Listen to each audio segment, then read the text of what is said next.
তুমি এখানে থাকো? হ্যাঁ। ওষুধের থাকার ঘরে এর থেকে পরিষ্কার হয়। আমি তো সিকিউরিটি গার্ড, তাই নাইট শিফটেই বেশি কাজ করি, তাই আর ফেরা হয় না। পরিষ্কার করার জন্য আমি একজন লোক ডাকবো। এই, ওই মাত্র কিছু টাকা বেতন পাও, সেটা দিয়ে আবার পরিষ্কারের লোক রাখবে?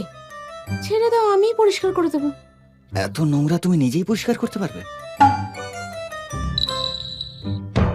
তুমি তো আছো। আমি হুম, আমি করবো না। করবে না মানে? সরো।